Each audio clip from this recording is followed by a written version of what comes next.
Masuk. Iya, masuk. Iya, udah.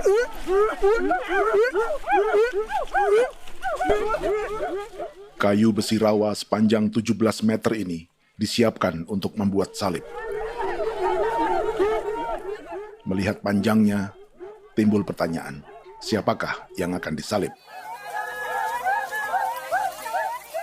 Siapapun itu, pasti sesuatu yang lebih besar dari mereka. Tapi Frankie Woro, Casimilus Awe, dan warga suku Auyu di Papua Selatan ini tak akan melukai siapapun. Mereka memakai salib ini sebagai tanda perlawanan.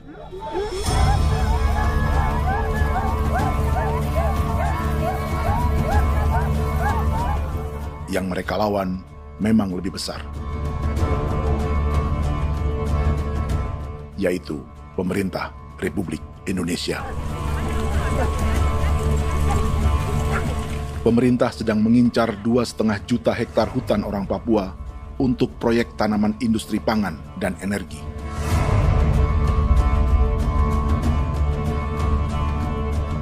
Ratusan kilometer dari salib orang-orang Auyu itu, orang Muyu sedang menyiapkan gerakannya sendiri. Tapi kali ini dalam bentuk sebuah pesta.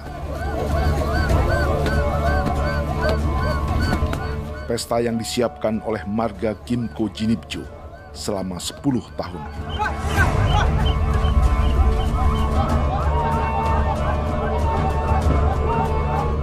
Sosok di marga ini adalah Willem Kimco, orang asli Papua yang tak punya kartu identitas kewarganegaraan manapun.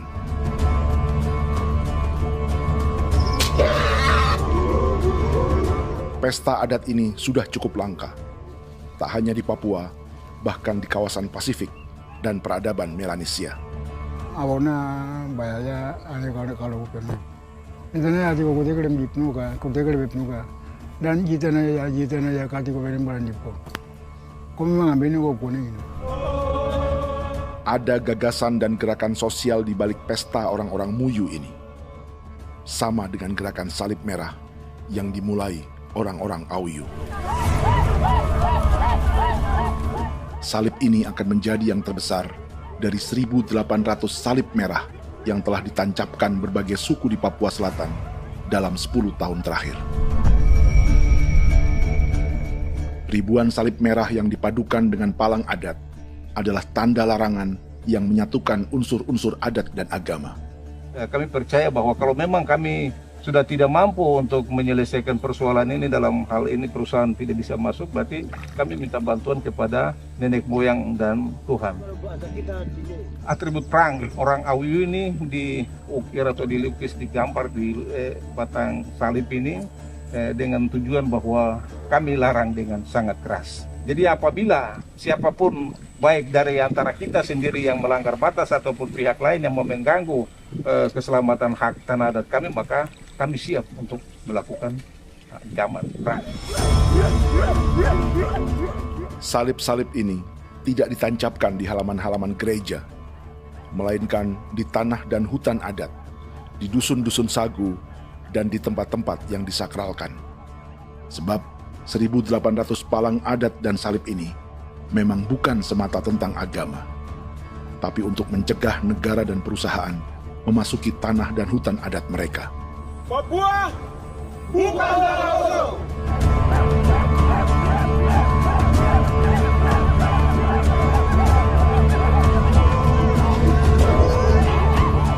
Di zaman TikTok ini, kami ingin menceritakan semua ini lewat film yang pendek.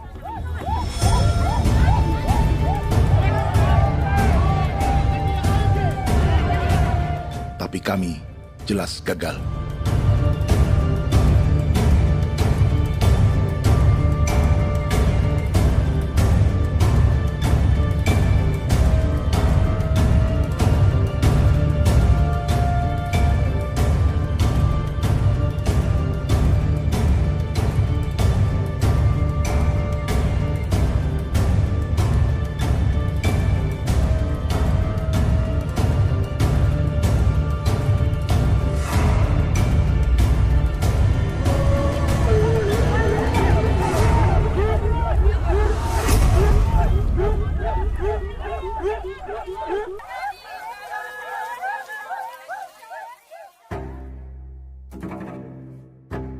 Di planet ini, ada 5 pemilik hutan hujan tropis terluas yang tersisa. Kongo di Afrika, Brazil, Peru, Bolivia, dan Indonesia.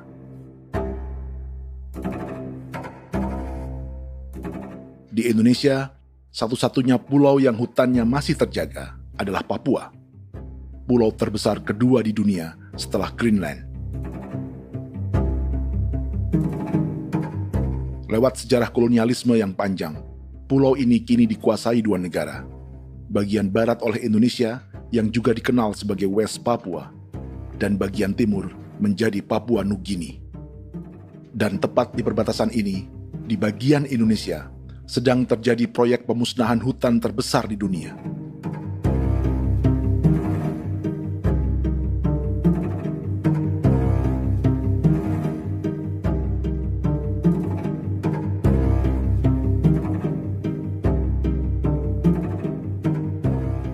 Pemerintah Indonesia sedang membuka lebih dari 2,5 juta hektar hutan untuk sawit, tebu, padi, dan peternakan. Ini disebut proyek strategis nasional untuk lumbung pangan dan energi yang jadi ambisi 3 presiden. Bagian terbesar direncanakan untuk mencetak sawah seluas 1,3 juta hektar. Lalu bagian lain akan ditanami tebu seluas 560.000 hektar untuk gula dan bioetanol. Setiap liter bensin di Indonesia akan dicampur bioetanol 10% atau E10. Ada 10 perusahaan di proyek ini, dan semuanya dimiliki oleh 1 keluarga saja. Berikutnya, ada areal sawit seluas 400.000 hektar untuk biodiesel. Targetnya mencampur 50% solar dengan minyak sawit atau B50. Dan terakhir, pemerintah akan membuka peternakan seluas 380.000 hektar. Jadi, apa yang salah dengan proyek pangan dan energi ini? 5 orang Papua dalam film ini akan menjawabnya.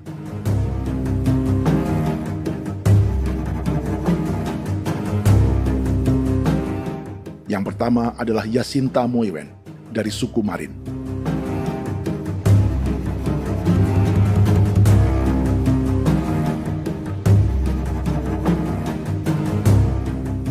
Yasinta dan warga di distrik Ilwayap di Merauke sudah menjadi korban. Hutan dan rawa sebagai sumber pangan dan ekonominya telah dihancurkan. Jalan sepanjang 135 km sedang dibuat, dan di kiri kanannya akan dicetak 1 juta hektar sawah. Mereka sulit menolak atau melawan. Salib sudah digeser, masih datang lagi dengan senjata mereka nih. Karena proyek ini juga dijaga tentara. Macam-macam senjatanya.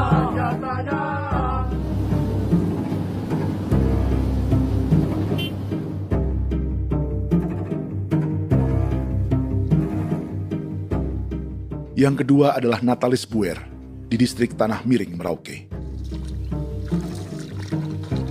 Petani milenial ini merasa ditelantarkan.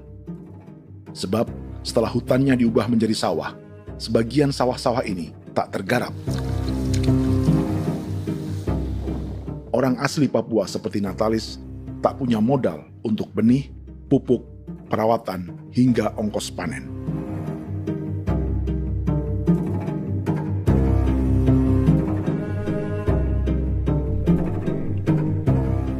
Orang ketiga adalah Vincent Kuipalo dari suku Yenan di distrik Jagebob, Merauke.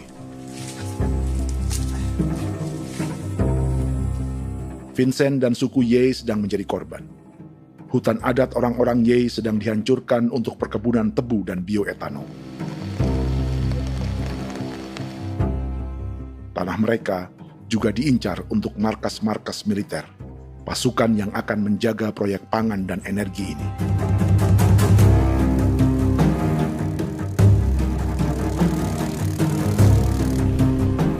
Yang keempat adalah Frankie Woro dari suku Auyu di distrik Fofi, Kabupaten Bovendigul.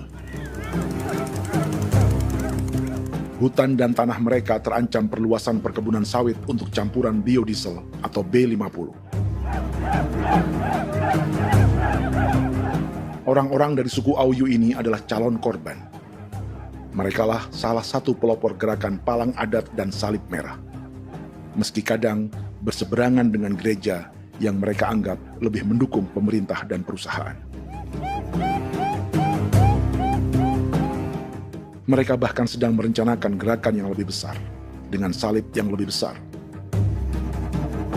Tanah milik Somu Sobisiba itu bahwa tanah ini diciptakan oleh Tuhan dan memberikan warisan kepada kami. Kami ini hanya hak jaga.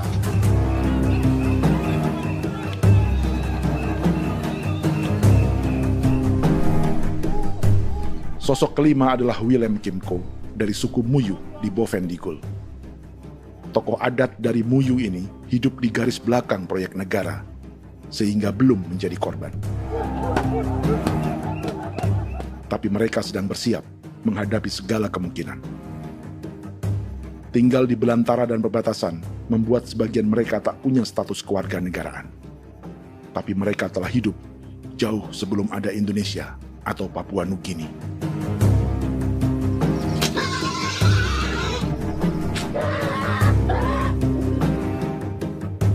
Kelimanya mewakili jutaan orang asli Papua yang sedang terancam eksistensinya. Jika kita merasa kepunahan peradaban Neanderthal di Eropa, Aztec dan Inca di Amerika, atau aborigin di Australia adalah sejarah masa lalu, film ini menceritakan bagaimana pemusnahan sebuah bangsa dan kepunahan sebuah peradaban sedang terjadi di masa hidup kita. Kepunahan bukan karena kerusakan lingkungan dan ruang hidup semata, juga karena dihantam 60 tahun operasi militer.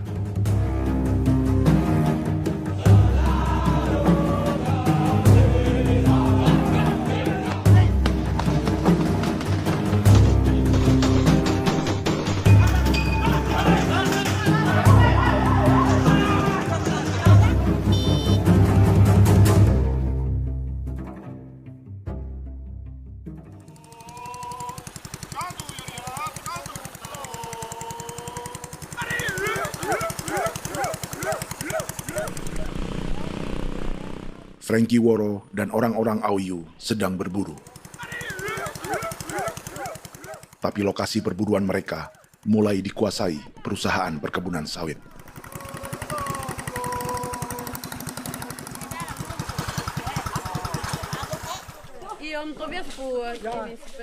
Kita akan menuju arah ke Inabusu. Di sana kami akan masuk di wilayah konsesi perusahaan PT Indo Asiana Lestari, dan di situ ya ada survei-survei mereka yang mereka pernah lakukan, tapi juga kami ada lakukan tanda-tanda saksi di sana.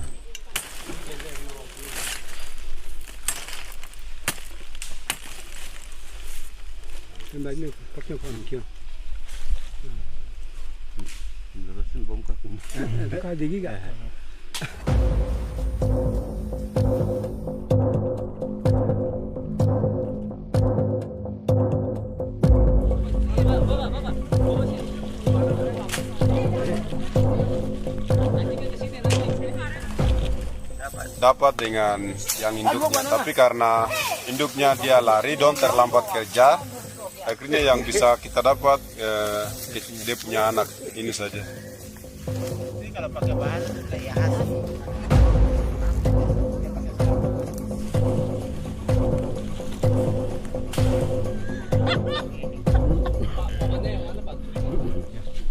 Pohon ini pohon bitanggur, dia punya kayu ini kita biasa gunakan untuk kerja perahu, dan juga kulit depu getanya itu kita pakai untuk kerja ini, panah-panah ini lem, jadikan lem ini, panah-panah.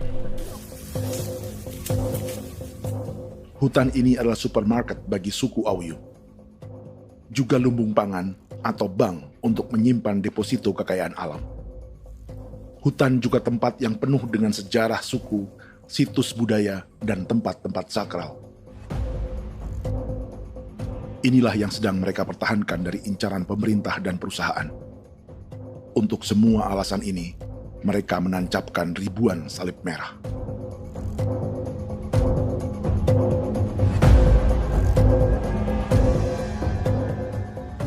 Tapi dari kampung, warga suku Auyu memberi kabar pada Frankie tentang intimidasi oleh aparat negara agar mereka melepas tanah ke perusahaan sawit dan berhenti memasang palang adat dan salib merah. Ada beberapa titik yang saya sudah siap, tetapi di sini emergensi dari saya, terutama di Kampung Sokangon, PT Damai Timber. Dia mengganggu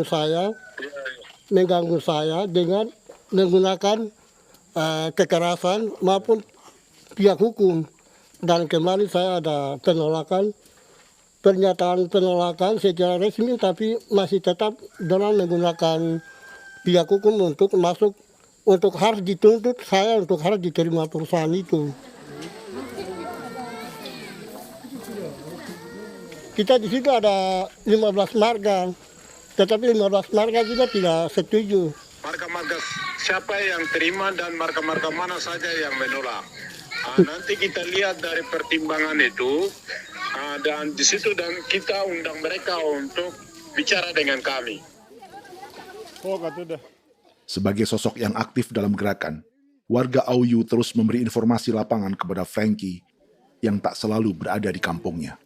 Izin pernyataan yang mereka paksa saya untuk tanda tangan itu, tapi sementara saya tidak tanda tangan. Data semua ada di tangan saya. Ya.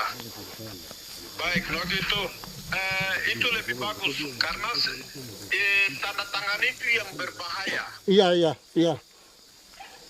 Tanda tangan itu yang lebih berbahaya karena sekarang ini modern dan canggih, dan itu yang mereka biasa pakai untuk tipu muslihat.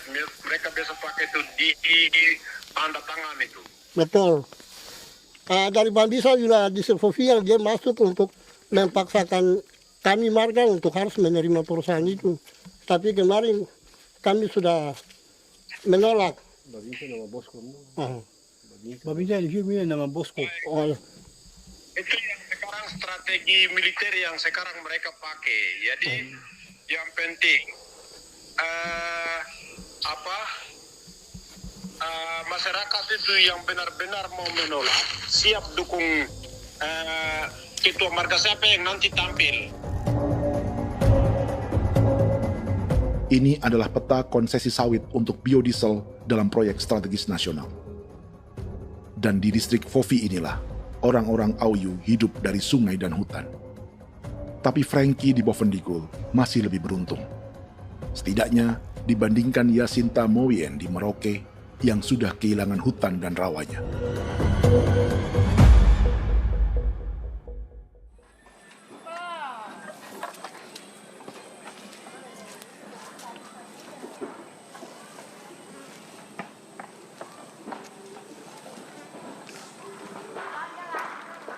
Yasinta dari suku Marin adalah petani sayur di Kampung Wanam, distrik Ilwayap, Merauke. Memanfaatkan lahan yang ada, ia berkebun dan menjual hasilnya ke pasar kampung. Ini ekonomi warga di Wanam untuk menghasilkan uang, lalu memberi barang kebutuhan yang tak bisa mereka produksi sendiri. Tapi kehidupan sebenarnya ditopang oleh ekosistem hutan dan rawa. Inilah sumber pangan utama dan peradaban mereka.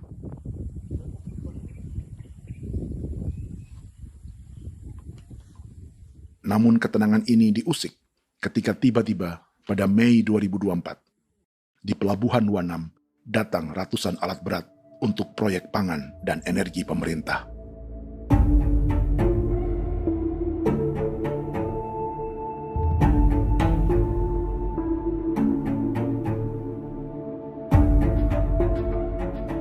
Kami masyarakat setempat kami tidak tahu. Kami kaget pagi-pagi kapal sudah ada di pelabuhan kami.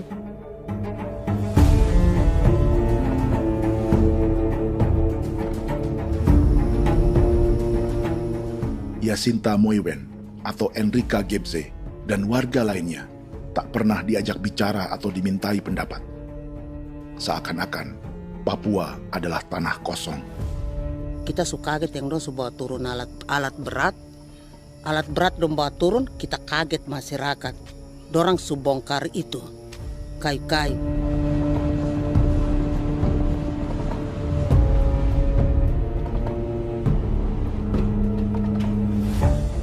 Bersamaan dengan alat-alat berat itu, juga berdatangan tentara Indonesia untuk mengawal proyek pembukaan hutan milik Jacinta.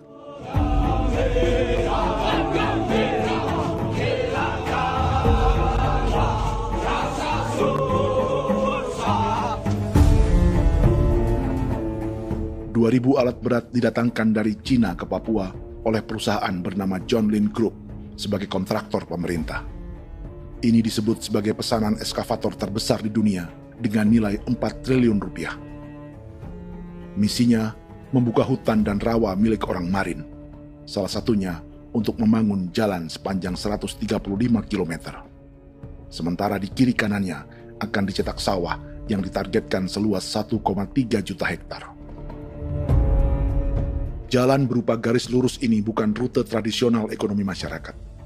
Jalan ini akan menghubungkan kawasan perkebunan sawit dan tebu di sebelah timur, juga untuk mobilisasi pasukan militer. John Lin Group adalah perusahaan yang dimiliki Andi Samsudin Arsyad atau yang dikenal dengan Haji Isam. Sebagian orang mengenalnya sebagai pengusaha yang hobi balapan mobil.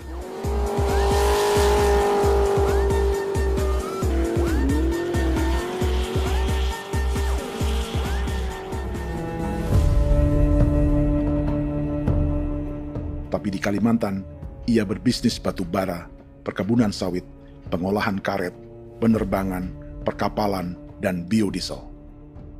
John Lin Group kini juga menjadi pemilik perkebunan tebu dan pabrik gula terbesar di Indonesia. Sayapnya melebar dari Kalimantan hingga ke Bombana, Sulawesi Tenggara. Perkebunan tebu, pabrik gula, dan industri bioetanol inilah yang juga sedang dikembangkan di Papua. Foto ini adalah momen ketika Isam bersama kerabatnya, Menteri Pertanian Amran Sulaiman dan Menteri Pertahanan Syafri Samsudin meluncurkan program biodiesel atau B50 di Kalimantan Selatan. B50 artinya setiap 1 liter solar, 50%-nya akan dicampur minyak sawit. Perusahaannya, PT John Lin Agroraya, menjadi salah satu pemainnya.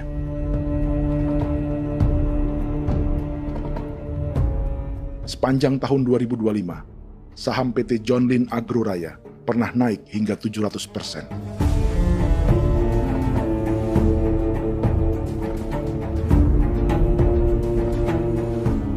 Perusahaan sawitnya yang lain, PT Pradiksi Gunatama, sahamnya bahkan pernah naik 4.000% hanya dalam 1 tahun. Dari harga saham ini saja, nilai kekayaan keluarga Isam diperkirakan mencapai 100 triliun rupiah lebih, menjadikannya salah satu keluarga terkaya di Indonesia dan salah satu pemain penting industri bioenergi. Dan di Papua Selatan inilah sebagian sawit-sawit untuk mendukung program B50 akan ditanam. Inilah tanah orang-orang Wambon, Muyu, Marin, Yei, atau Auyu seperti Frankie Ward.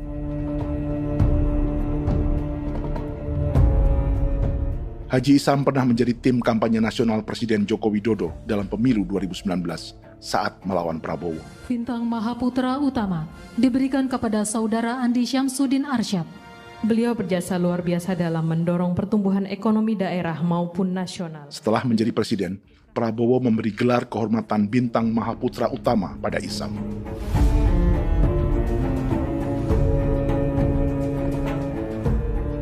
Sejumlah menteri Prabowo, juga kerabat dan orang-orang yang pernah bekerja di perusahaan Isam.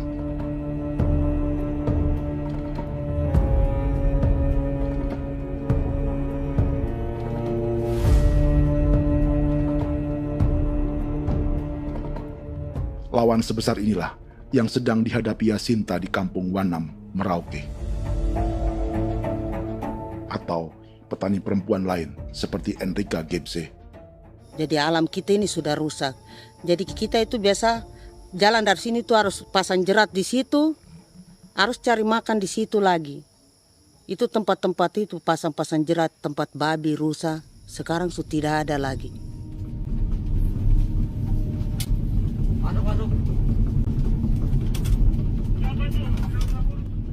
Rekaman ini memberi gambaran bagaimana Kasuari kehilangan rumah di bekas hutan dan rawa yang telah dibabat.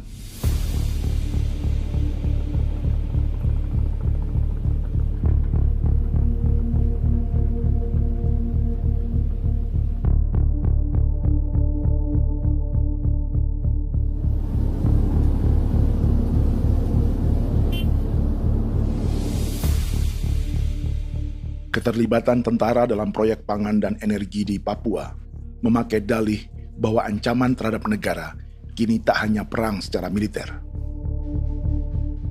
tapi juga melalui pangan dan energi. Kementerian Pertahanan pun terlibat karena proyek ini dianggap operasi militer selain perang. Jadi tugas kamu adalah menjaga sumber cadangan pangan nasional. Macam-macam senjatanya, Proyek ini menambah panjang alasan mempertahankan kehadiran tentara di Papua dalam 60 tahun terakhir. Saat ini, jumlah tentara Indonesia di Papua mencapai 56.000 personel, atau ada 1 tentara untuk setiap 100 orang Papua. Bandingkan dengan rata-rata nasional, di mana hanya ada 1 tentara untuk 696 penduduk Indonesia. Itu belum termasuk polisi. Artinya, 1 orang Papua dijaga lebih banyak senjata dari rata-rata penduduk Indonesia. Tanah dan hutan diambil secara sepihak untuk kepentingan pembangunan batalion dan bandar antariksa. Ini bentuk perampasan masyarakat. Penolakan kehadiran markas-markas militer terjadi di sejumlah tempat di Papua. Tak hanya karena trauma dan ketakutan, juga karena mengambil tanah-tanah adat.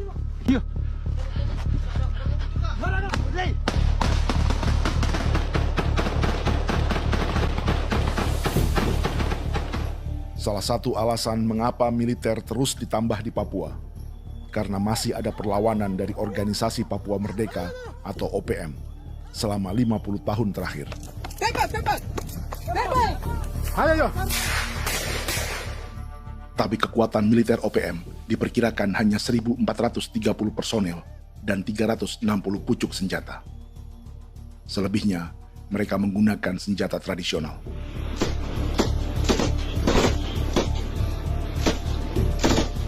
Dengan demikian, kekuatan tentara dan polisi di Papua 58 kali lebih besar dari gerilyawan Organisasi Papua Merdeka.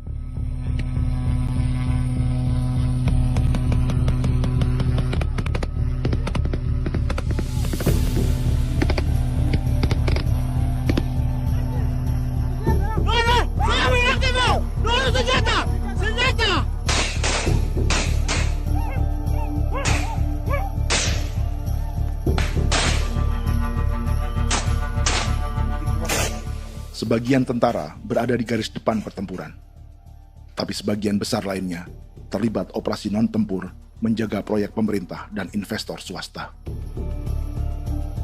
Seperti Batalion Infanteri Teritorial Pembangunan di distrik Jagebob, Merauke ini. Lokasinya bersebelahan dengan konsesi lahan tebu untuk gula dan bioetanol milik PT Murni Nusantara Mandiri. Baik perusahaan maupun markas militer, keduanya mengambil hutan milik suku Ye dari marga Kuipalo. Tapi dorong datang, tanam ini saja di sini, tanam papan nama ini. Victor Kuipalo menunjukkan apa yang terjadi. Jadi kita juga kaget ini. Nah, kalau ini papan nama ini memang, ini papan nama ditanam tapi bukan haknya mereka yang ini. Ini hak kami di sini, hak dusun kami, marga Kuipalo yang punya hak dusun ini. Setelah memasang patok, alat berat mulai bekerja untuk membangun markas militer di tanah orang Ye.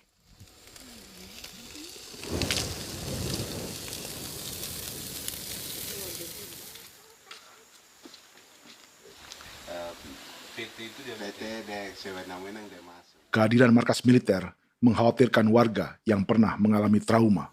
Takut kenapa? Kalau macam yang awal macam sekarang bu kampung hidup ini kan aman. Terus kenapa harus didirikan korem di sini?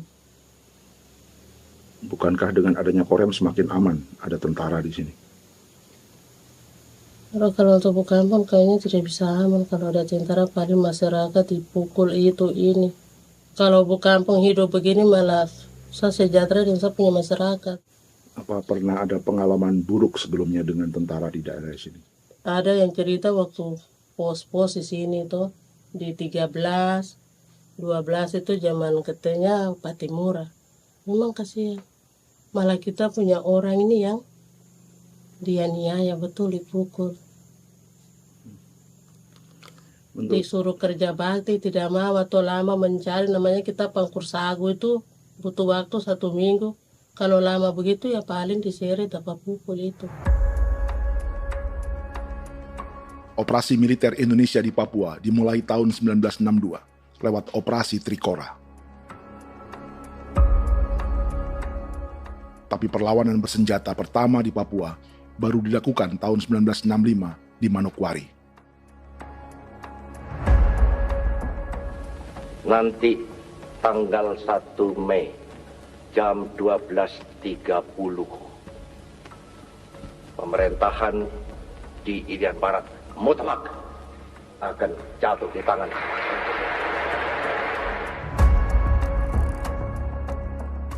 Sejak itu, selama 60 tahun, operasi militer untuk menaklukkan Papua terus dilakukan. Salah satu operasi militer paling berdarah adalah Operasi Wibawa untuk memenangkan Indonesia dalam jajak pendapat tahun 1969. 643 orang tewas di Paniai. Lalu disusul 4.146 korban tewas antara tahun 1977 hingga 1978.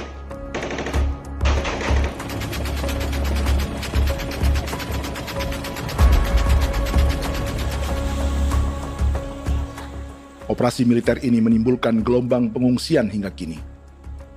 Dewan Gereja Papua mencatat 103.000 orang menjadi pengungsi pada tahun 2025 dan nyaris tak diberitakan media-media Jakarta.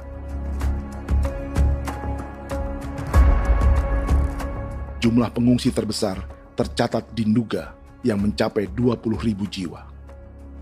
Banyak di antaranya yang sedang hamil, seperti Jubiana, salah satu pengungsi Nduga. Jadi ini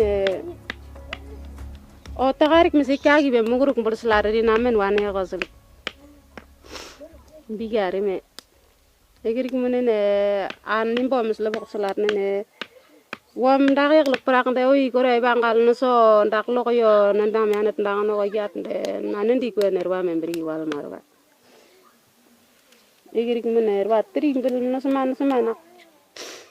Ngal siya kaya berkumpit nyak masalah orena me wako suluk. Ri namen wani ko semane kuman nak wani ndemo ko ndak misri namen bre ko lo nak no semana ne. Nebe minit waru ra kana bi nindige. War de mino pragit de laina bulan Maret April yana mana kantan barak na lire na bam ne. Jubiana lalu menamai anaknya pengungsi Kogoya. Selain Jubiana, juga ada Emma dari Maibrat yang melahirkan di hutan. Sampai di kampung gini, katanya bilang ada tentara yang bangun jembatan. Nah, capek itu juga pun masih tahan. Kembali lagi ke hutan lagi. Seperti itu sampai sejatuh di tengah jalan. Orang sampai banting di kayu semuanya. Berasa sakit begitu. Melengkapnya tuh Domika Serli, pengungsi Wako. Masyarakat sipil dari kampung Aitrem sementara mengungsi karena kampungnya sementara dikuasai oleh TNI Polri. Seratusan ribu pengungsi di Papua saat ini jauh melampaui jumlah yang mengungsi ke Papua Nugini tahun 1984, yaitu 10.000 orang karena menghindari operasi militer.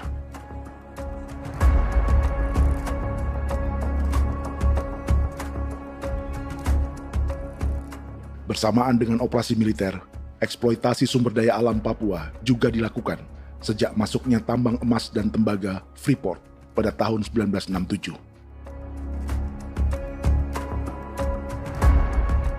Disusul perkebunan sawit awal tahun 1980-an.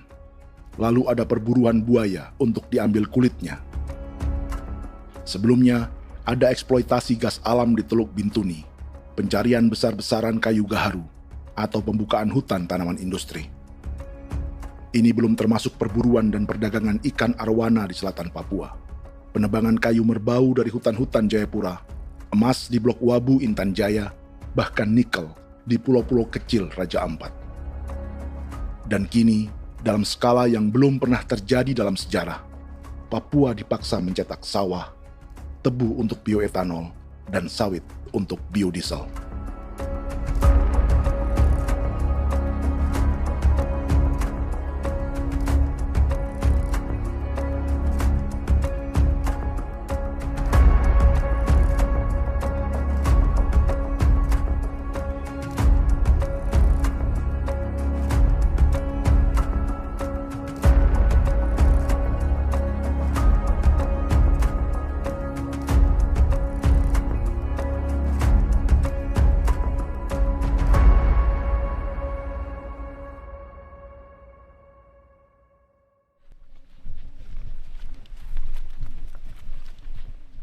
Inilah yang sedang menimpa keluarga Vincent dan Victor Kuipalo di Merauke. Hutan mereka diambil untuk markas militer dan industri perkebunan, PT Murni Nusantara Mandiri. 1 dari 10 perusahaan yang diberi konsesi untuk menanam tebu dan memproduksi gula serta bioetanol seluas 52.000 hektar.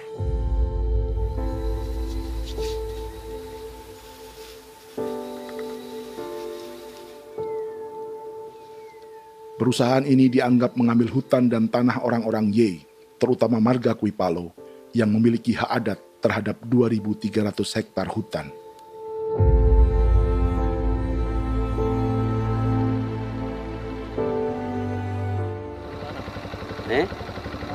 Tentara? Tentara. Oh iya, tentara.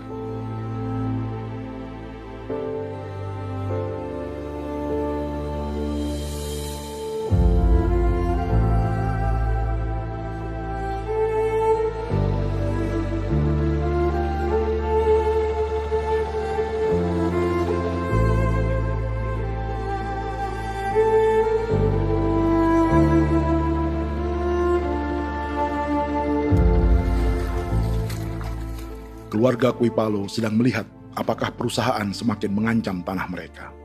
Dan kekhawatiran itu terbukti. Iya, makanya tadi saya bilang ini dari sini saja dekat, ini sudah masuk di dalam ujung lapang ini. Ini hutan, yang ini hutan yang orang ada bongkar sekarang ini. Ini sudah punya alat tuh dekat ini. Dekat sekali ini. Ini di sini. Nacau, kelapa itu yang jalan lama, jalan setapak ini. Dari udara, terlihat alat-alat berat semakin mendekati tanah orang-orang Ye, marga Kuipalo.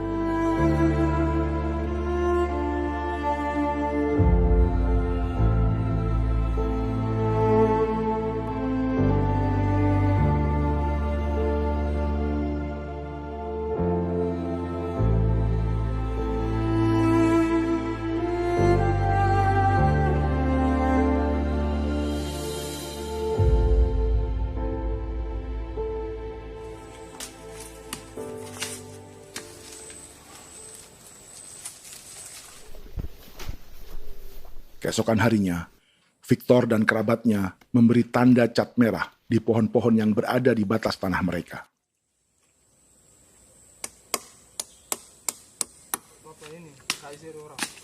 Tapi tanda peringatan adat ini tak diindahkan perusahaan.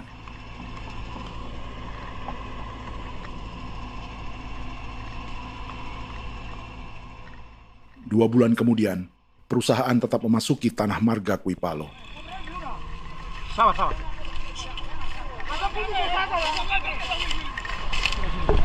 manusia, kau lihat. Tapi tidak sudah sakit hati sekali saya katakan tadi. Ini sama baik ini kalau tidak berubah lagi tangan, kami juga punya tangan, hanya beda rambut. Mister itu juga. Wah, buka. Tidak.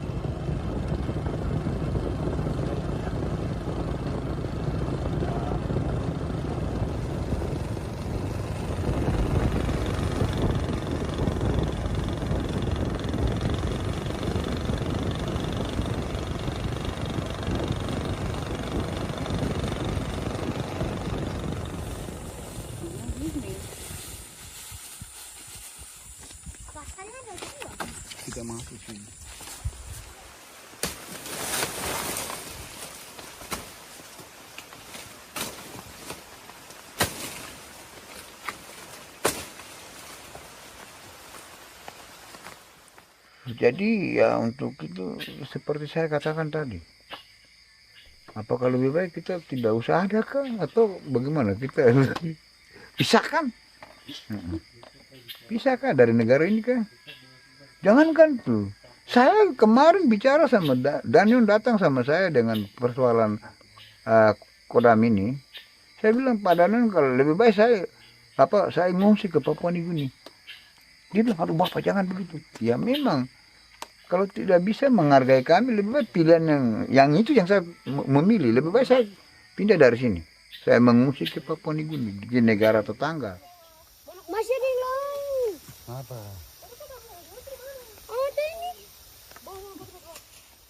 Tapi saya bilang sama Kapolsek, Pak Agustus ini, 17 Agustus saya tidak kasih naik bendera merah putih. Saya bendera ada, nanti saya taruh di meja. Bendera saya ada. Karena saya punya pikiran, percuma kita ini merasa bahwa kita hidup di bawah naungan merah putih. Ternyata merah putih tidak lindungi kami. Tidak anggap kami sebagai kami rakyatnya. Dia lambang negara. Dan kami menghargai lambang negara itu. Ternyata lambang negara ini, kita bernaung di bawah lambang negara ini, kita tidak dilindungi. Hak kita tidak dihargai.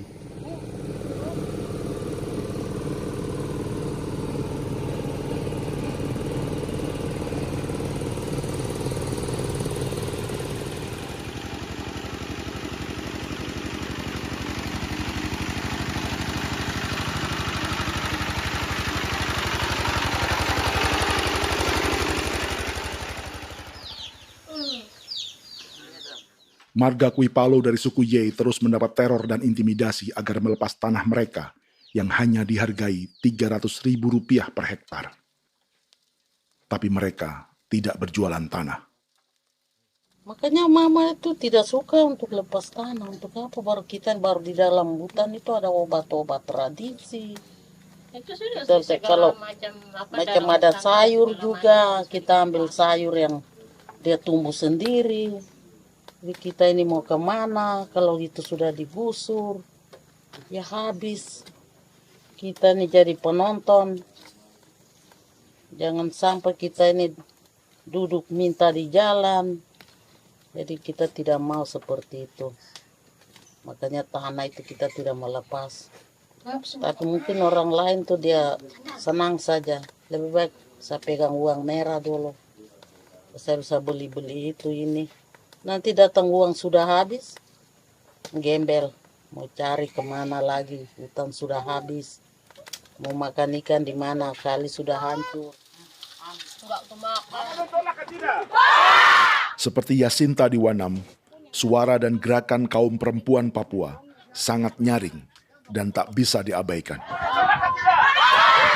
Saya sebagai perempuan tolak untuk perusahaan masuk di sini. Karena kalau saya terima anak-anak saya mau dikemanakan, mau tinggal di mana. Apapun yang terjadi saya tetap tolak. Demi tanah ini saya akan berjuang, demi saya punya anak-anak. Yang katanya mengutamakan anak Papua, nyatanya yang kerja kebanyakan ya orang-orang Jawa. Dan sendiri orang Jawa, tapi bukan mau bicara yang tidak-tidak. Memang kenyataannya seperti orang-orang Papua itu diterbelakangkan, kurang diutamakan, gitu.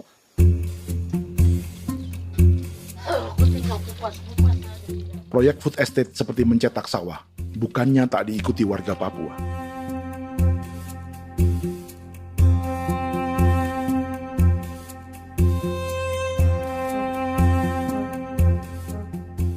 Salah satunya Natalis Buer di distrik Tanah Miring, Merauke.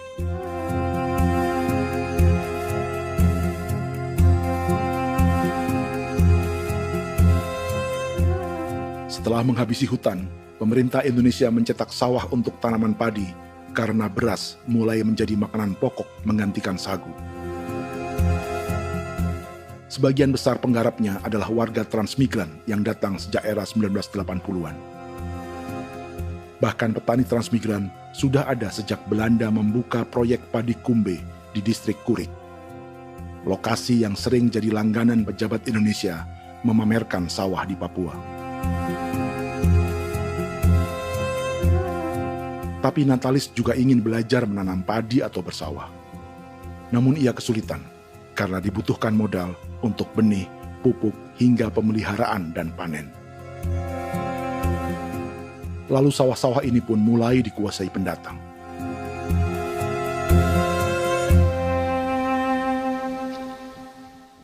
Tapi sejauh ini di kampung kami ini yang saya lihat memang ada kelompok kami punya di sini yang sudah tergabung dalam Gapoktan, kemudian masuk dalam optimalisasi lahan. Tapi menurut saya anak asli yang punya lahan di sini. Mereka tidak punya. Pemerintah dalam hal ini adalah Kementerian Pertanian bersama-sama Kementerian Pertahanan yang dalam hal ini pada garis di bawahnya adalah TNI Angkatan Darat, memberikan support yang maksimal kepada masyarakat khususnya di Merauke dalam rangka. Saya kemarin habis 9 juta. 9 juta ya? Iya, 9 juta karena dia sudah tidak dipakai toh. Ya. Perempuan Papua seperti Filomina juga mau bertani. Pemerintah memberi bantuan Rp900.000 per hektar lewat program optimalisasi lahan atau OPLAH. Tapi dibanding biaya produksi dan harga jual gabah, Filomina mengaku berkali-kali rugi dan kini memutuskan tak lagi menggarap sawahnya. Terus kita harus cari uang untuk kombeng. Betul. Karung kita beli. Karung beri sendiri lagi. Tenda kita beli. Ini dari yang offline ini don tidak siapkan. Tidak ada. Tidak ada ya, jadi mama don sendiri. Itu yang saya udah bilang, 900.000. Itu modal untuk kerja sawah ini. Mulai dari kerja sampai nanti panen. Panen. Wih, ngeri sekali. Iya, lucu toh? Tidak dapat itu. Betul, Mam. Kalau disuruh tanam ubi berhektar-hektar, mari datang. Kita tahu cara rawatnya bagaimana, iya. Tanamnya bagaimana, tanam model bagaimana supaya hasilnya model begitu. Kita tahu. Kalau yang ini kan kita baru belajar. Sebagian hutan milik warga Senayu di Merauke sudah dibuka untuk sawah dan kebun tebu oleh PT Global Papua Abadi. Proyek pertanian ini dikerjakan oleh Kodim Merauke. Mereka melepas sebagian tanah karena ingin belajar bertani. Saya punya nenek moyang tidak ajar saya tanam padi. Tapi saya mau berubah. Generasi saya yang berikut ini besok lusa tidak bisa makan pisang, sagu. Namun program optimalisasi lahan yang dijanjikan dengan berbagai bantuan tak dirasakan Filomina. Obat rumput beli, obat padi beli, jonder kita bayar, bahkan bibit masih kurang, cari bibit lagi beli. Jadi saya memang kalau program pemerintah saya sama sekali saya tidak suka. Baku tipu saya.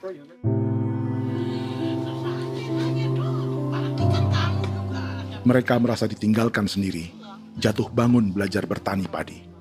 Sementara sumber pangan dan air yang semula mudah didapat, kini telah berganti sawah dan kebun tebu. Dulu kita masih bisa jalan, nanti masak di kali, pakai air kali. Minum pakai air kali. Sekarang, kok mau masak? Tidak ada air. Air sudah susu, mau minum tidak bisa. Sudah dengan obat. Drone semprot tebu itu saja drone. Drone yang semprot. Saya lihat di itu. Jadi kita bukan drone yang terbang di atas untuk disemprot. Iya, ada semprot obat. Dong lempar pupuk di bawah ya dia mengalir ke kali. Mengalir ke kali, ke rawa-rawa.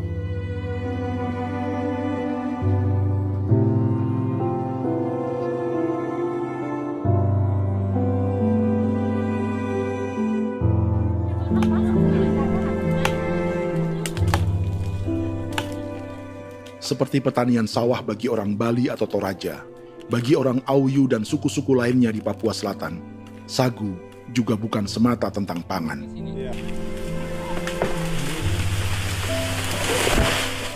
Bagi orang Auyu dan Marin, sagu adalah kerabat, sosok orang tua, sosok nenek moyang yang harus dijaga dan dilindungi.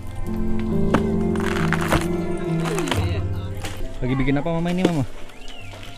Pakai toko itu sagu.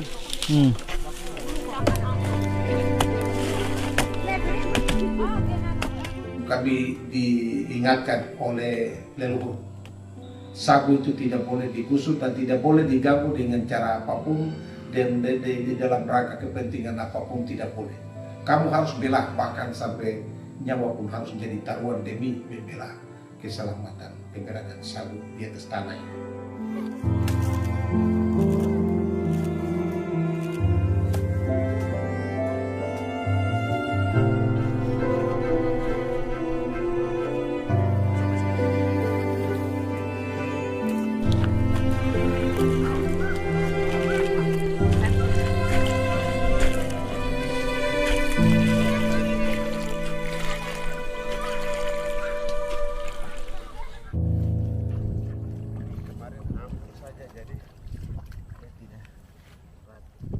Menurut Natalis, pemerintah di Jakarta mendefinisikan lumbung pangan semata urusan beras dan mencetak sawah.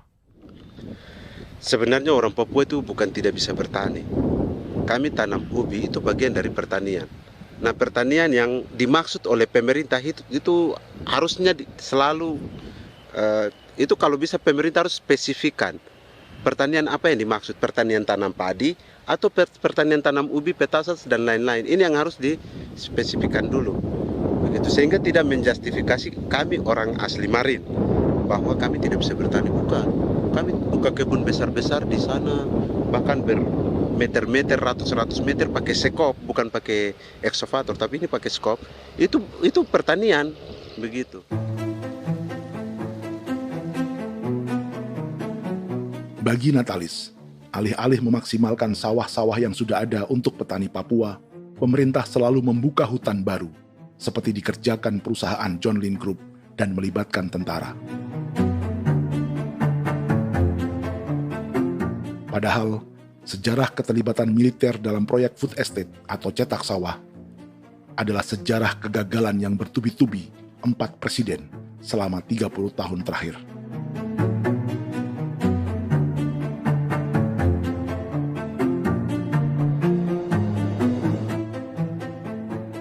Papua bukan yang pertama menjadi proyek lumbung pangan yang melibatkan tentara. Kalimantan telah menjadi korban 30 tahun sebelumnya.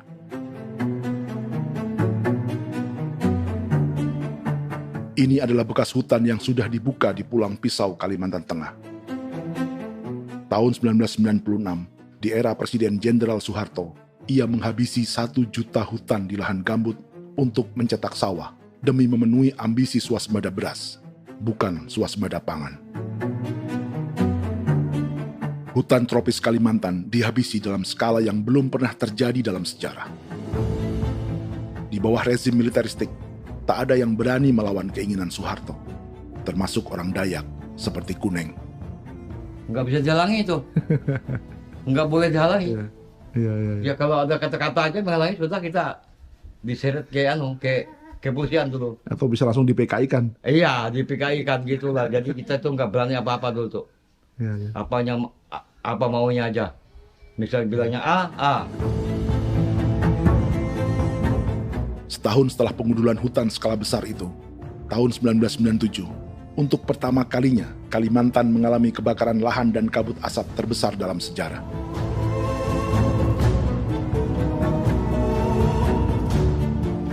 Sebagai ilustrasi, ini kondisi kabut asap tahun 2015.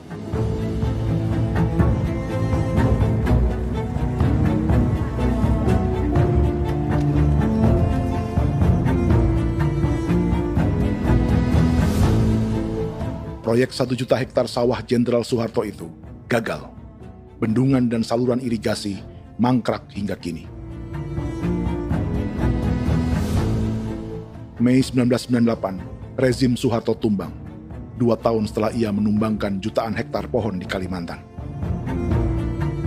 Setiap tahun, lokasi ini menyumbang kebakaran dan kabut asap yang merugikan jutaan orang.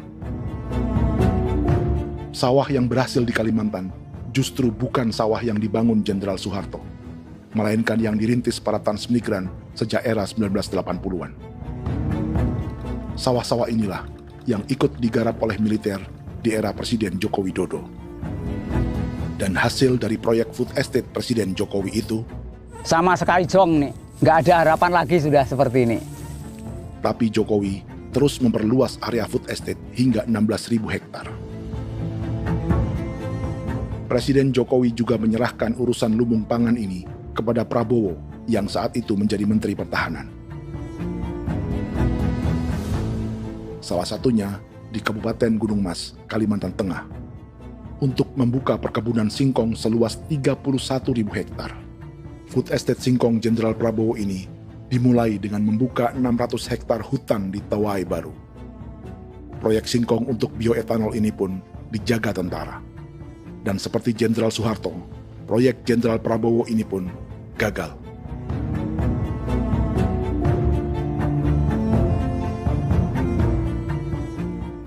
Dengan reputasi ini, Joko Widodo dan Prabowo justru sedang membuka 2,5 juta hektar di Papua.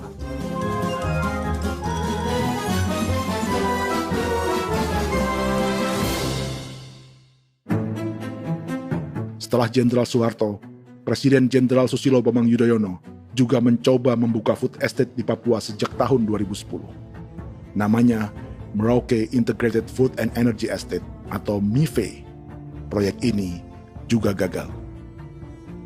Lalu di lokasi yang sama, Jokowi berusaha meneruskan dengan proyek mencetak sawah 1,2 juta hektar yang juga gagal. Sekarang yang paling siap adalah 1,2 hektar. Yang 1,2 juta hektar. Dan kini, Prabowo yang pernah gagal dengan 600 hektar singkong di Kalimantan justru akan mengulangi di Papua dengan skala 2,5 juta hektar. Di daerah Papua pun harus ditanam kelapa sawit supaya bisa menghasilkan juga BBM dari kelapa sawit.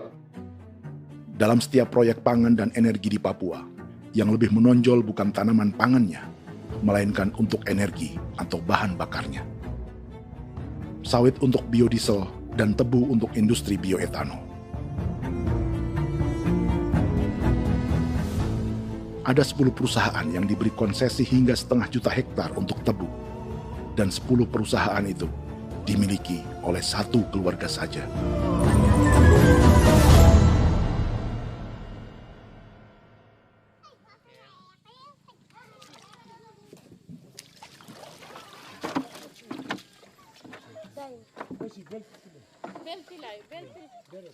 Para perempuan Auyu di Bovendigul akan berangkat memancing. Priska Beni membantu menyiapkan perahu.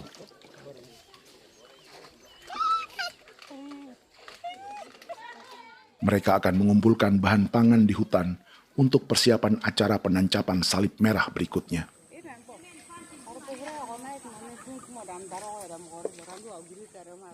Priska sudah mengambil posisi memancing.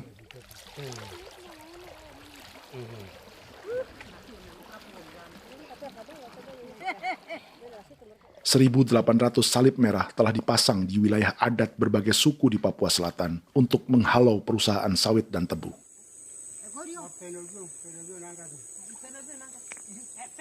Maria Tebung yang paling muda datang membawa hasil. 2 ekor ikan gastor alias gabus toraja.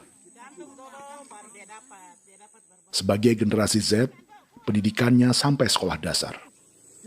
Di perusahaan perkebunan seperti sawit atau tebu, ijazah SD hanya bisa menjadi buruh kasar. Tapi ia tak tertarik.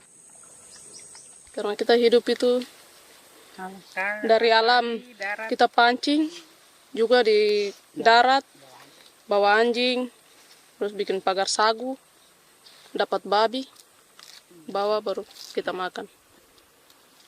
Jadi kita tidak mau perusahaan masuk. Sementara Priska Beni masih mencari peruntungan. Tapi baginya, menjadi nelayan di Sungai Fofi masih lebih baik daripada bekerja 9 tahun di perkebunan sawit. sudah pengalaman, jadi kita tidak mau lagi. Seberapa lama ketika kerja itu?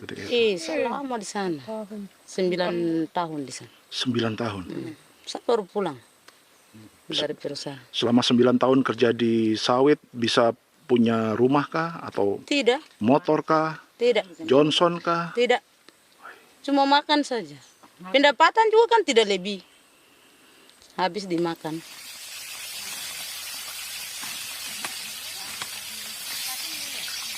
Satu minggu libur berapa hari? Tidak libur. Minggu tetap kerja? Tetap kerja. Tidak bisa ke gereja? Hari Minggu kerja. Hari Minggu juga kerja. Jadi Dia tidak mengenal agama perusahaan itu. di grup perusahaan sawit Korindo, Priska digaji 2 juta rupiah per bulan dan tinggal di mes karyawan. Tapi gaji itu dipotong bahan makanan atau BAMA rata-rata 1 juta rupiah setiap bulan. Korindo adalah grup perusahaan yang salah satu usahanya adalah hutan tanaman industri dan sawit di Bovendigul dan Merauke. Di Papua, mereka memakai bendera PT Tunas Sarwa Ema. Perusahaan ini pernah memberi bantuan pada Keuskupan Agung Merauke. Keuskupan Merauke belakangan mengeluarkan pernyataan mendukung proyek strategis nasional di Papua. Umat Katolik yang memprotes sikap gereja tersebut ditangkap polisi. Jadi selama 9 tahun tidak bisa nabung? Tidak. Makan saja. Makan saja. Makan saja. Menabung bagaimana? Keperluan banyak. Tidak sampai. Habis di anak-anak uang sekolah. Uang 1 juta itu mana sampai. Mau nabung juga tidak cukup. Sudah pengalaman, jadi kalau di sini perusahaan mau masuk tidak.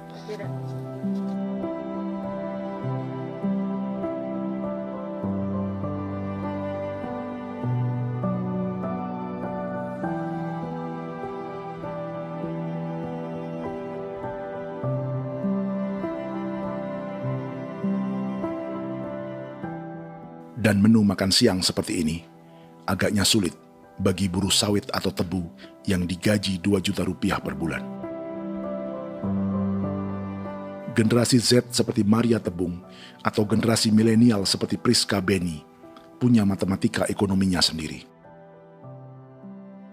Sawit untuk biodiesel atau tebu untuk bioetanol tak akan ada bedanya bagi mereka.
Perkebunan tebu 1,5 juta hektar di Merauke adalah ide 3 presiden untuk menggenjot penggunaan bioenergi sebagai campuran bahan bakar fosil. Selain swasembada pangan, swasembada energi di daerah Papua pun harus ditanam kelapa sawit supaya bisa menghasilkan juga BBM dari kelapa sawit. Juga tebu menghasilkan etanol.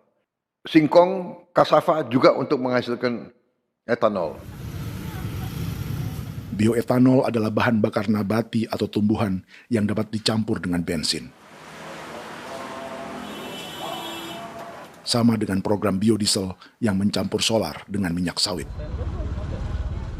Pertamina saat ini sudah menjual BBM bioetanol dengan campuran 5% yang dipasarkan dengan merek Pertamax Green 95.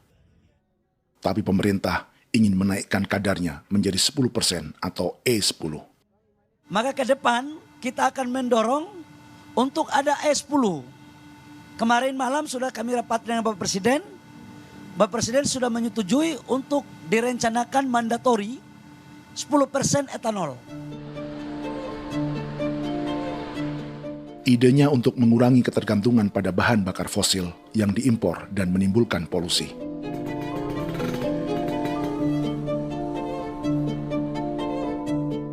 Tapi bioetanol bukannya tak mengorbankan lingkungan, hutan, rawa, dan manusia.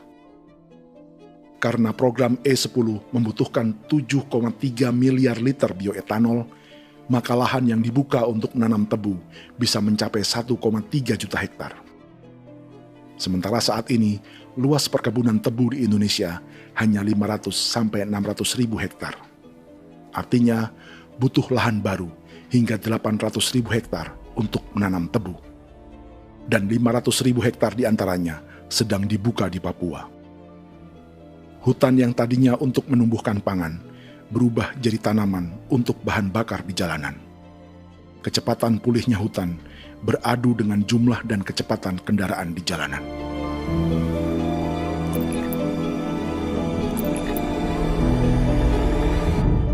Dahaga terhadap energi tak pernah bisa dipuaskan. Setelah minyak sawit untuk biodiesel, dunia kini merambah singkong, jagung, dan tebu untuk bioetanol. Benua Amerika, Eropa, sebagian Afrika, hingga separuh Asia kini mulai memakai bioetanol sebagai campuran bahan bakar.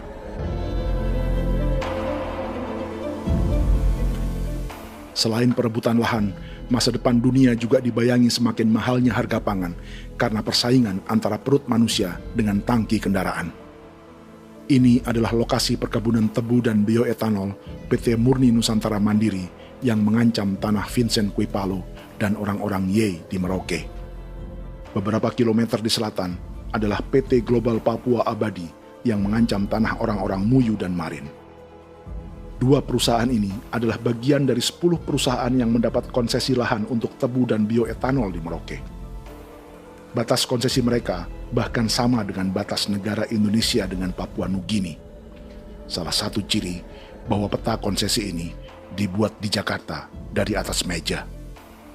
Sama seperti kolonial Inggris dan Belanda ketika mereka membagi Pulau Papua dengan garis lurus pada abad 19.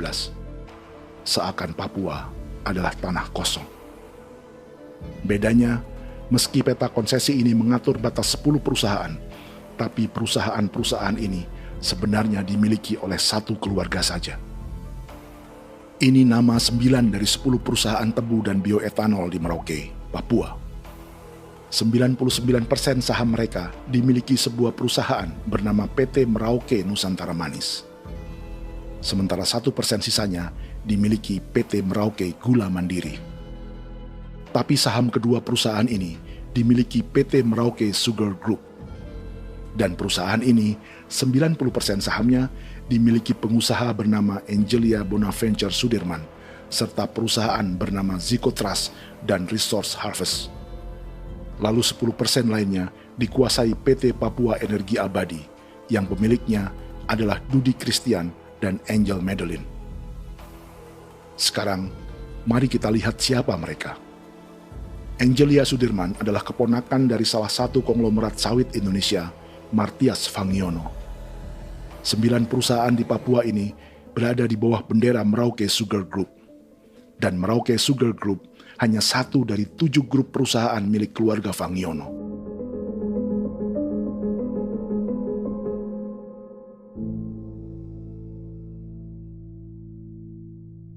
Ini Martias Fangiono.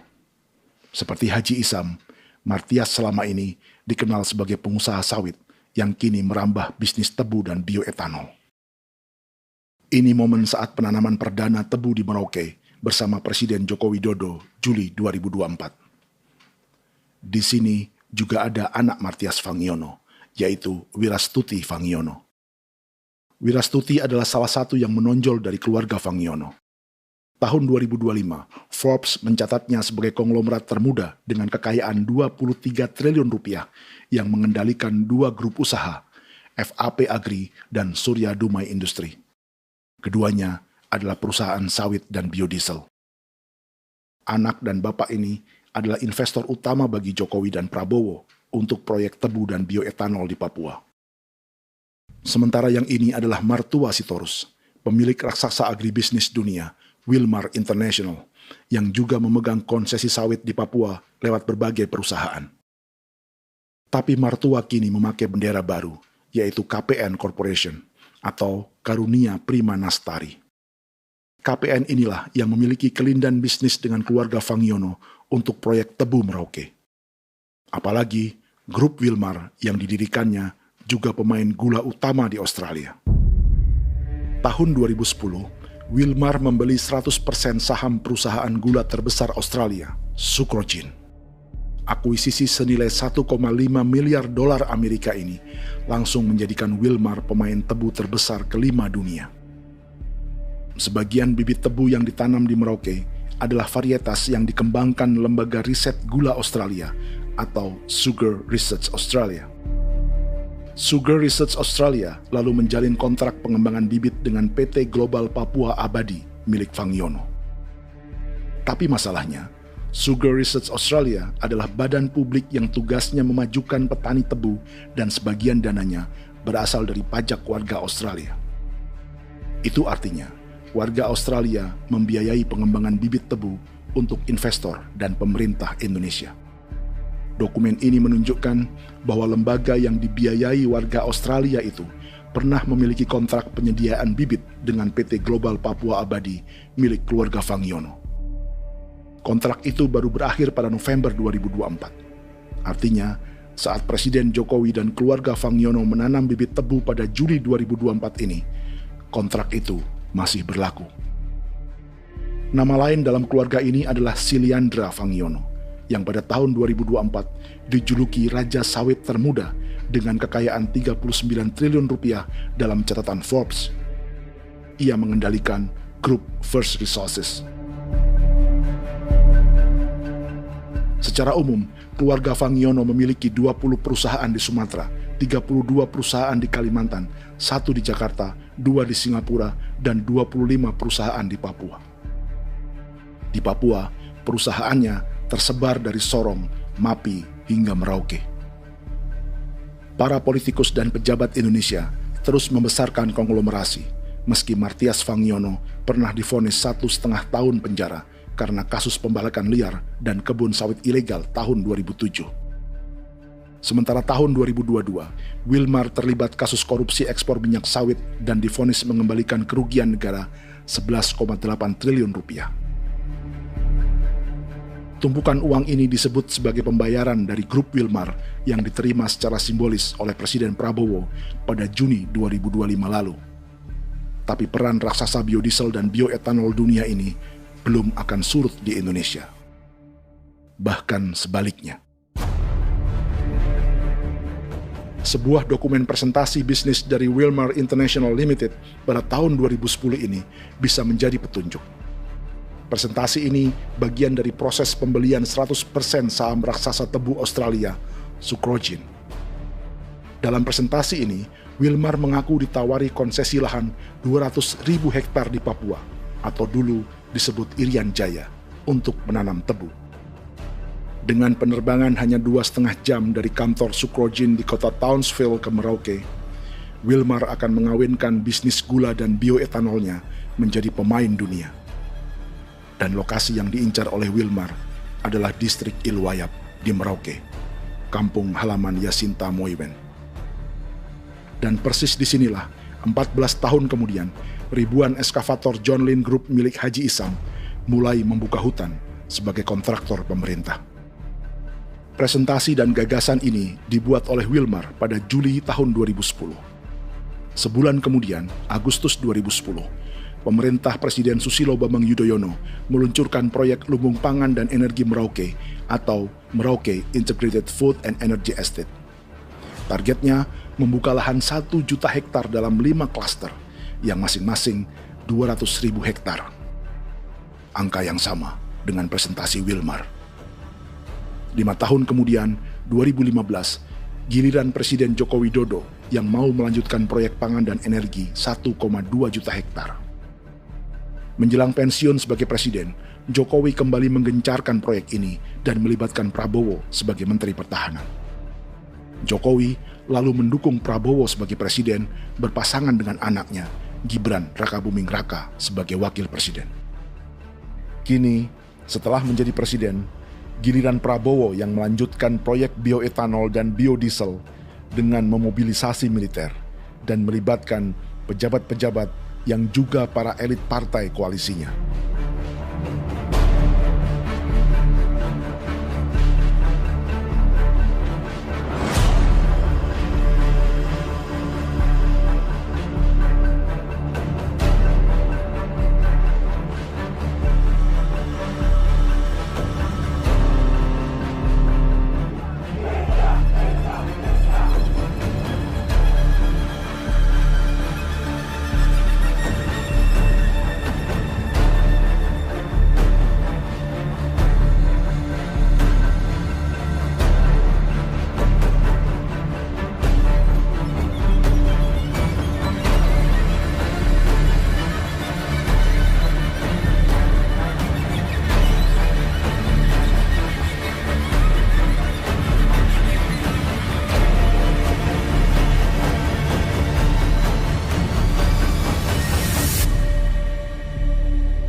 Tahun lalu, hutan-hutan di Pulau Jawa dalam waktu singkat berubah menjadi perkebunan tebu di bawah rezim kolonial Belanda. Orang Jawa menjadi buruh dan petaninya dipaksa menanam tebu.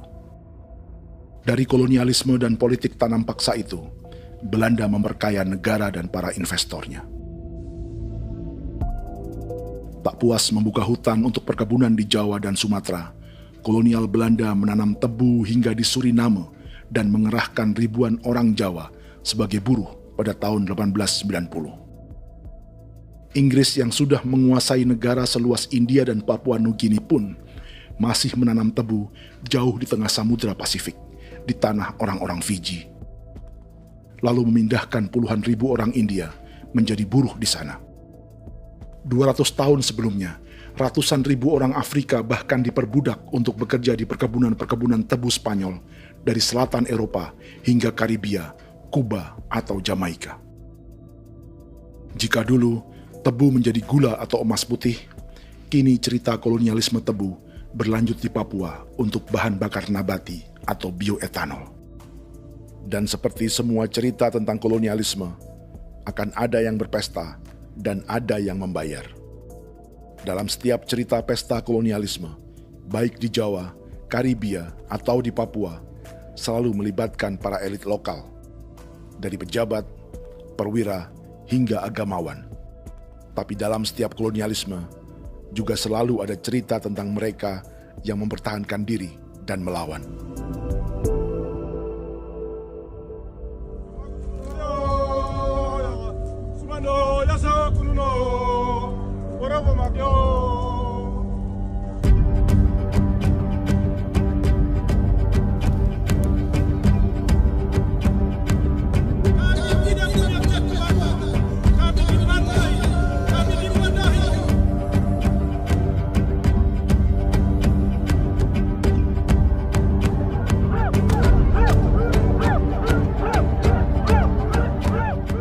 Sejarah Gereja Katolik banyak pemimpin-pemimpin yang adalah tanda petik itu adalah Judas-Judas juga. Jadi itu sudah pasti karena itu adalah manusia. Nah, satu sisi sebagai manusia dalam perjalanan digoda, apalagi ada dalam posisi-posisi jabatan ya mungkin banyak tawaran-tawaran lain, lalu disitulah terjadi pergeseran keberpihakannya kepada misi gereja tadi itu untuk umat, untuk mereka yang tertindas. Orang kirim eksavator, orang kirim tentara, orang kirim polisi. Pukul kami bukan pencuri, kami tidak pernah mencuri orang barang. Kami tidak pernah menangis ke orang lain. Kami tidak pernah menangis ke kita bapak mama, kami menangis kepadamu. Tuhan kami lemah. Tidak tahu. Ini hijau cikui ya. Orang lain datang ke bangsa kami, ke wilayah kami untuk kasih habis kami.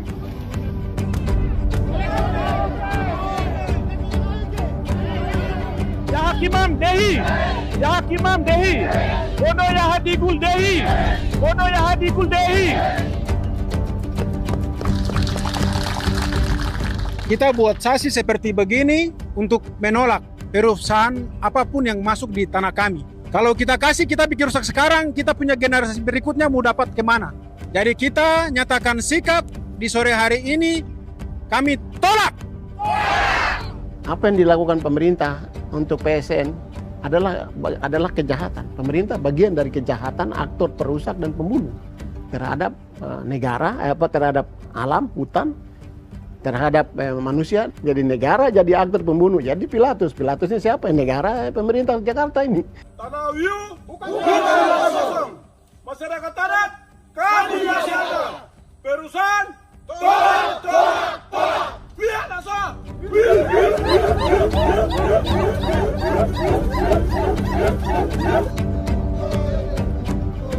Jika tanah adat dan hutan adat hilang, kami mau hidup di mana? Maka di sini saya mau bilang, negara jangan tipu-tipu kami lagi.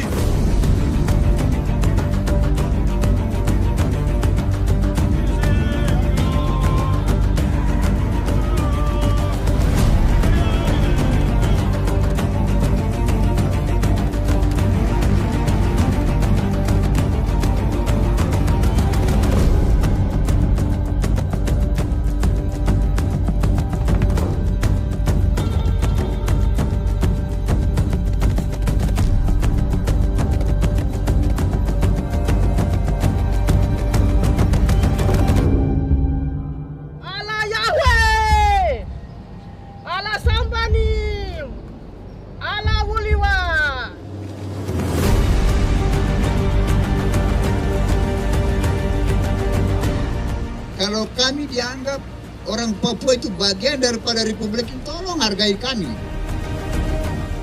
Dengan adanya PSN, PT John Lindrup yang sudah menerobos tanah kami dan hutan kami, merusak alam kami.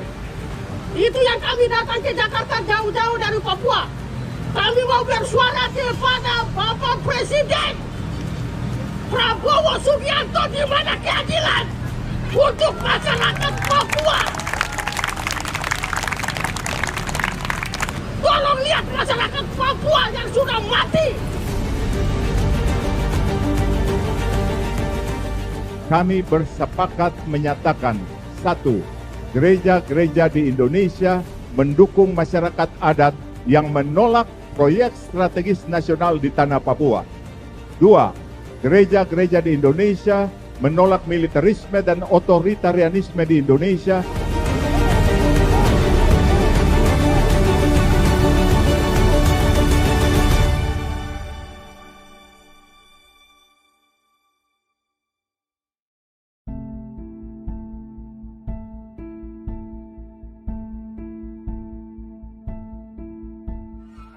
Kita sering merasa banyak hal buruk sudah jadi cerita sejarah. Dan kita sekarang hidup lebih baik, lebih beradab, atau mustahil melakukan kejahatan seperti di masa lalu. Kita tidak lagi menghukum mati orang dengan memenggal kepalanya. Kita menembaknya atau menyuntik racun agar tertidur dan mati. Tapi ada hal-hal yang tak berubah. Salah satu pembantaian yang kuat di ingatan kita adalah kejahatan Nazi atau genosida di Rwanda. Padahal pembantaian juga sedang terjadi di masa kita, seperti di Gaza, Palestina. Penghancuran sebuah peradaban seperti Indian di Amerika atau aborigin di Australia juga kita anggap masa lalu. Sekarang kita merasa lebih baik dan lebih toleran. Padahal proses penghancuran bahkan pemusnahan yang sama sedang terjadi terhadap bangsa Melanesia di Papua. Begitu juga dengan praktik kolonialisme. Kita merasa penjajahan seperti dilakukan Portugis, Inggris, atau Belanda sudah menjadi sejarah. Dan Indonesia tidak mungkin menjajah. Padahal itulah yang sedang terjadi dan dirasakan di Papua.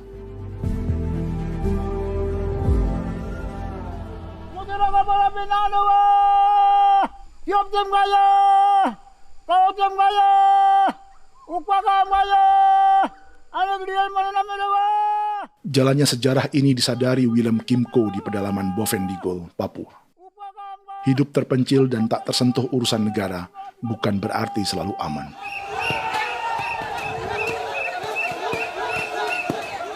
Untuk sampai di tempat ini, orang-orang Muyu menempuh 2 hari berjalan kaki mengarungi hutan, lembah, dan sungai. Termasuk mereka yang datang dari perbatasan Papua Nugini. Mereka berkumpul untuk memenuhi undangan pesta adat yang disebut Awon Atatbon atau pesta babi. Yang mengundang adalah marga Kimco Jinipjo. Yang dituakan di marga ini adalah Willem Kimco. Ia tak punya kartu tanda penduduk dan kewarganegaraan manapun, baik Indonesia atau Papua Nugini. Tahun 1984, 10.000 orang Papua, terutama suku Muyu, mengungsi ke Papua Nugini untuk menghindari operasi militer Indonesia, termasuk Willem Kimco.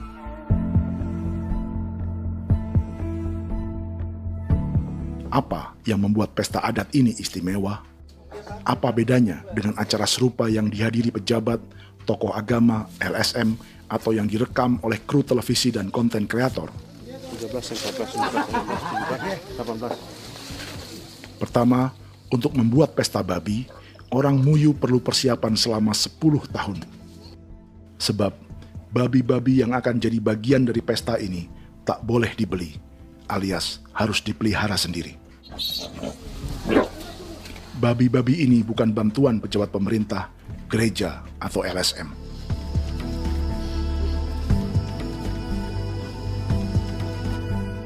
Yang kedua, babi-babi ini tidak dipelihara di kandang. Jadi punya nama babi ini kah? Harimau. Harimau? Harimau. Dia kulit dengan ini bulu di harimau, macam harimau begitu kan, kasih nama harimau. Setelah diberi nama, mereka dilepas liarkan di hutan sejak kecil. 10 tahun kemudian, jika tiba saatnya pesta, para pemburu akan mencari mereka di dalam 479 hektar hutan milik marga Kimco. Suku atau marga lain tak akan mencurinya di hutan, karena mereka sudah punya babi dan wilayah masing-masing. Itu artinya mereka harus tetap menjaga dan mempertahankan hutannya agar babi-babi bisa hidup. Demikian juga dengan lahan pangan mereka, yang menumbuhkan sagu, keladi, atau aneka sayuran.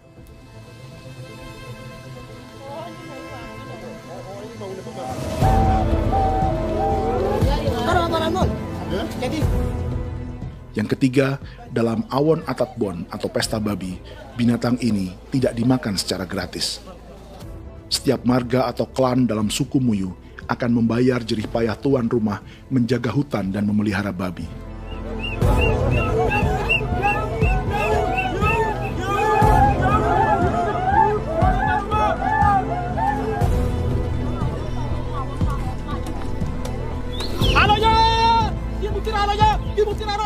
Ini seperti arisan untuk menjaga budaya dan lingkungan. Bagian dari budaya dan ekonomi timbal balik yang ditandai dengan siklus memberi dan menerima.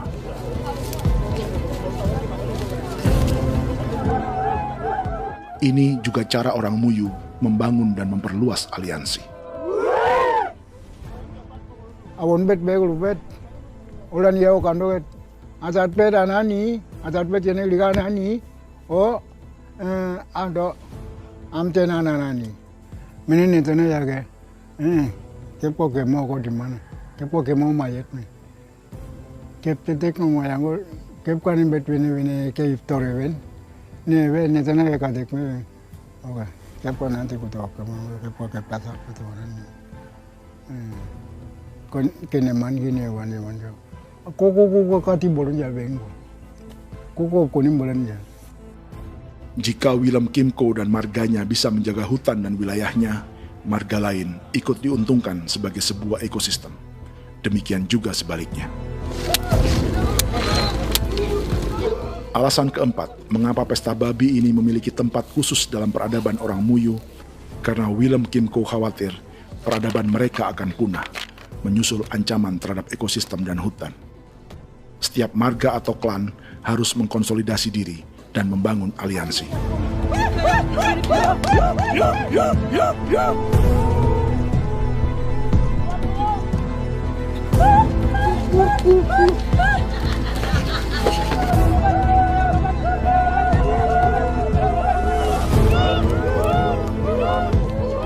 Kekhawatiran Willem dan orang-orang Muyu tak berlebihan.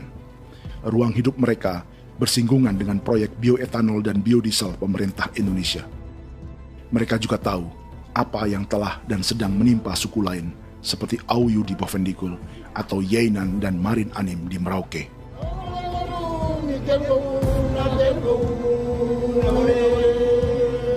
Jika suku-suku lain menggunakan palang adat dan salib merah sebagai gerakan perlawanan, orang-orang Muyu memakai pesta babi untuk mempersiapkan diri dan konsolidasi.